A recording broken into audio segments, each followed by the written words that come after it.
பிசுறு வெளியில் தெரியாமல் பட்டி எப்படி ஜாயின் பண்ணுறதுன்னு பார்க்க போகிறோம்.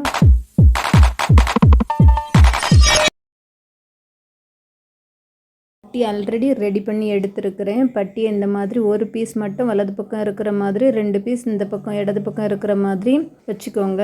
அதுக்கு மேலே நம்ம ப்ளவுஸோட ஃப்ரண்ட் பீஸ் பட்டியோட நல்ல பக்கமும் ப்ளவுஸோட நல்ல பக்கமும் டச் ஆகிற மாதிரி வச்சுக்கோங்க.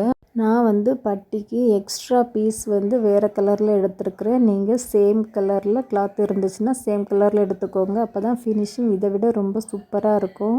எனக்கு கிளாத் கம்மியாக இருந்ததுனால நான் வேறு கலரில் எடுத்துருக்கிறேன். 1/2 இன்ச்சில் கரெக்டாக ஸ்டிச் பண்ணிக்கலாம். இந்த மாதிரி பிசுறு வெளியில் தெரியாமல் நீங்கள் ஸ்டிச் பண்ணும்போது அந்த ப்ளவுஸ் பார்க்குறதுக்கு ஃபினிஷிங் ரொம்பவே சூப்பராக இருக்கும். இன்னொரு எக்ஸ்ட்ரா ஸ்டிச் போட்டுக்கலாம். இனி இந்த மாதிரி துணியை நல்ல பக்கம் திருப்பிட்டு இந்த மாதிரி ஃபோல்ட் பண்ணிக்கோங்க. ஃபோல்ட் பண்ணிவிட்டு ஆல்ரெடி நம்ம பட்டி பீஸ் கூடலாம் ஜாயின் பண்ண பாடி பீஸும் ஏற்கனவே 2 பட்டி பீஸ் விட்டுருந்தோம்ல, அதையும் சேர்த்து இந்த மாதிரி ஜாயின் பண்ணி ஸ்டிச் பண்ணிக்கலாம். உள்ளே ஃபோல்ட் பண்ணி இருக்கிற பாடி பீஸ்க்கு மேலே ஸ்டிச் ஏறிடாமல் ஸ்டிச் பண்ணுங்கள். ஸ்டிச் பண்ணி முடித்ததுக்கப்புறம் இந்த மாதிரி இந்த கேப் வழியாக உள்ளே இருக்கிற பாடி பீஸை வெளியில் எடுத்துக்கலாம்.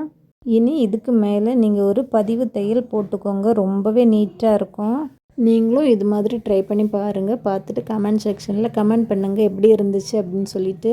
இந்த வீடியோ உங்களுக்கு பிடிச்சிருந்துச்சுன்னா லைக் பண்ணுங்கள், ஷேர் பண்ணுங்கள், கமெண்ட் பண்ணுங்கள், சப்ஸ்கிரைப் பண்ணுங்கள். சப்ஸ்கிரைப் பண்ணிவிட்டு பெல் ஐக்கனையும் ப்ரெஸ் பண்ணி வச்சுக்கோங்க. நெக்ஸ்ட் இன்னொரு வீடியோவில் மீட் பண்ணலாம். Thank you friends. தேங்க்ஸ் ஃபார் வாட்சிங்.